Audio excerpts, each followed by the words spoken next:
Hello and welcome to another episode of Thoughtful Leaders by collegedunia.com. Today we have with us Mr. Pramod Chauhan, who is the principal at Indian Institute of Hotel Management, Hyderabad. So, hello and welcome, sir. Hello, Ms. Shruti. Thank you for coming in, taking out time to ask a few questions, and I would be very eager to answer to the best of my understanding. Thank you so much, sir. So, sir, I would want you to introduce yourself to the audience. Yes, Shruti, I am from a place called Dehradun. You must have heard about Dehradun in Uttarakhand, and moved down to south for my primary education due to the transferable job which my father had, and then after completing my botany honors graduation, thought that doing a professional course would help me build a career. This was in the late 80s, which I had taken a decision to do hotel management, and of course from the National Council of Hotel Management, and they had around 11 institutes, premium institutes in India at that time, and I appeared for the All India JEE entrance examination and then got through and chose IHM Chennai as the college of study. So 91, I finished my course and then worked with the Taj Hotels for some time in Taj Connemara, and then moved to the Middle East and spent around 9 years in 3 different countries there, and returned back to Hyderabad in the year 2001. Took a break, did some short course on stock marketing, worked for Kavi Consultancy for a year, and then thought that getting connected back to the industry would be best for me. And then I thoughtfully changed my career option from food and beverage service operations to training and human resources.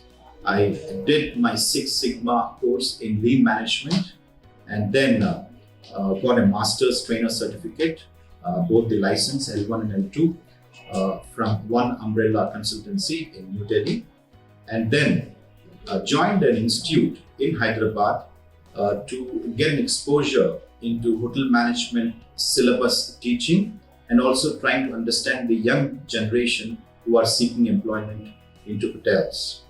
2005, November, I got back into the industry, worked for 2 property hotel company as the training manager and the human resources manager. 2012, I decided to call it a day from the active real-time industry operations and move towards academics. So then 2013 till 2020, all went well, and I'm with IHMCA, which is one of the premium institutes in Hyderabad. That's great to know about you, sir. So I would just jump to the questions now. So, sir, as you have been associated with IHMCA for around 6 years now, and prior to that, you had around 25 plus years of experience in the industry. So, what is it that has got you to the education sector? See, primarily during my course of operational and functional experience in industry, I was chosen on few occasions as a departmental trainer, wherein I got exposed to a concept called transfer of knowledge, which excited me a lot. And that included teaching and training, mentoring and coaching. So since these were some of the inherent elements in me, I thought coming back to industry was a good thing for me after I took a break between 2001 and 2005 into teaching. Plus, getting back into training and coming back to academics was again a conscious decision. And both these experiences, the teaching experience from 2001 to 2005, plus the training and the human resources function experience, made it easy for me to understand student psychology and also the team psychology. Thereby, my quality experience in the technical side plus handling people in the human resources altogether made me think that I can deliver better as a teacher than maybe as a trainer. So then, looking at these aspects, then I thought working in a hotel management or a hospitality institute would be the right decision, which I feel is one of the best decisions I've taken so far in my career path. That's great to know about you, sir. So, sir, being the principal of Indian Institute of Hotel Management and Culinary Arts, Hyderabad, what is your philosophy of leadership? How do you describe your leadership style? It's a good question because nobody talks about leadership when talking to a teacher. I would say for me, knowledge is one key factor for a person to be confident, for a person to execute, for a person to command. So knowledge base and also good transfer of knowledge skills are the two pillars of a leader in a teacher. Even though as a principal, I consider myself primarily as a teacher. But the two factors, improving knowledge base, both technical and theoretical, was practicality, and also the delivery modes are the two pillars which make me feel and think that I'm a good leader, or anybody who's heading as a teacher or heading the institute as a principal can consider himself or herself the same manner as what I am trying to explain. That's really great to know, sir. So, sir, the education system in India and other foreign countries are structured very differently, as you also have a few of the experiences abroad. So, we would like to know, what can an inbound student gain from studying here in your institute? A good question again, because cities are becoming more cosmopolitan, and in fact, in our institute, we do have students all over India. In fact, we had students in the 17-18 academic year batch even from Kashmir. Crossing across all those major cities, coming down to Hyderabad and studying with us itself is a great sign that our institute primarily is known in a few major cities. Now, keeping that aside, I would like to disagree a little bit on your questions that the international institutes or the universities have got their syllabus in a different structure.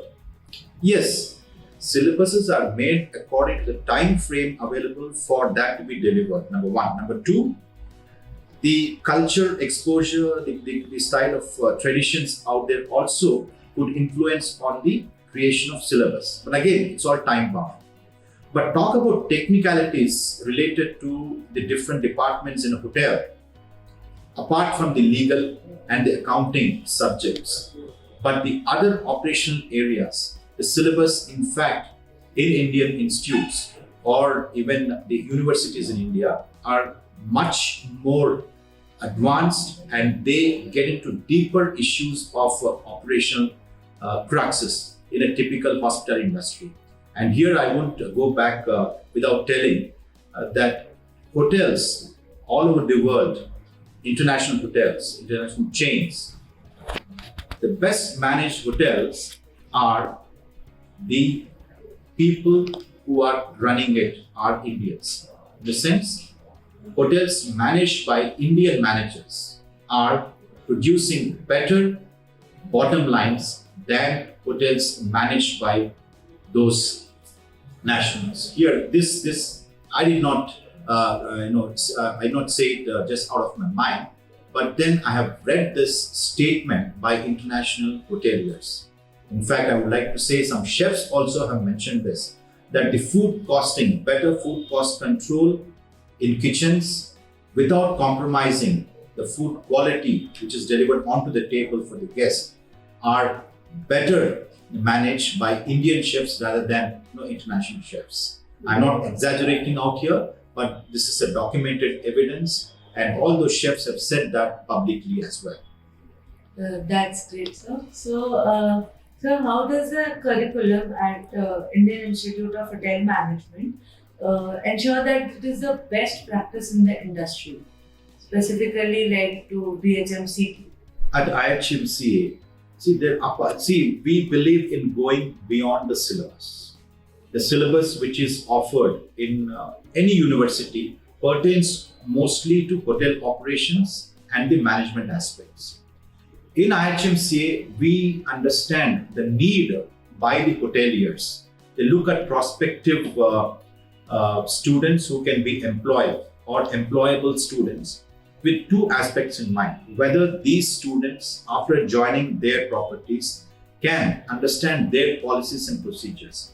So hence, at IHMCA, apart from ensuring that the syllabus is completed as per the time frame mentioned by the university, we go beyond that by conducting special classes. We have a budget which is earmarked every semester that every student should attend these classes. We grade the students in terms of their abilities, and based on their abilities, students are distributed to different faculties.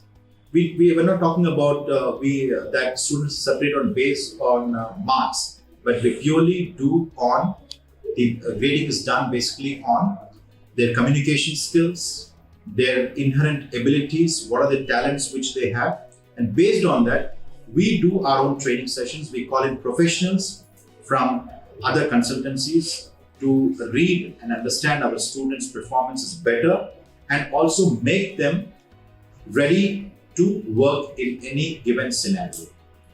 Guest handling, complaint handling, people skills, soft skills. These are the aspects which are not mentioned in any of the syllabus. But we have formatted our own modules and we do it mainly for the second and third year students. We don't stress this on the first years.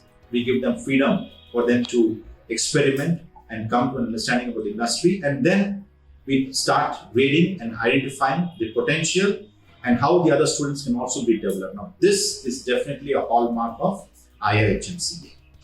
That's amazing to know, sir, as the students get to learn a lot, from all the training and everything. So, sir, what do you think is the institute's greatest strengths? See, the USP of IHMCA right from its inception is the quality of education. Yes, but I would give almost 90 marks for its placements. The percentage of placements, what IHMCA has seen all these years has been terrific. In fact, there are many other institutes which talk to us and asking how are you able to manage this. First thing is we make the students ready to be ready to work, employable. The second thing is our networking with the industry, active industry, and communicating with them, talking about our training programs, seminars, calling industry professionals for guest lectures, for workshops, for the culinary-based workshops, mixology workshops. All these are elements which are well documented with us, and we showcase the same to hoteliers who visit us, and thereby it's a continuous effort from our side. And here, hotels themselves talk to us, call us up and ask for time every August, September for them to come down and conduct the campus recruitment. Now, this teaching, which goes beyond the syllabus, though, is what makes IHMCA slightly different from any normal institute. Definitely, sir, it acts as a pillar. If you see the placements, they act as a pillar for any institute. So, sir, is there any message that you would like to give to the aspiring students of IHMCA? My only message can be working in the industry is an exciting career option. One thing, the results might not be experienced immediately, but then as a person who has been in the industry for over 25 years can only say that I have spent worthwhile time in the industry, both in India and internationally.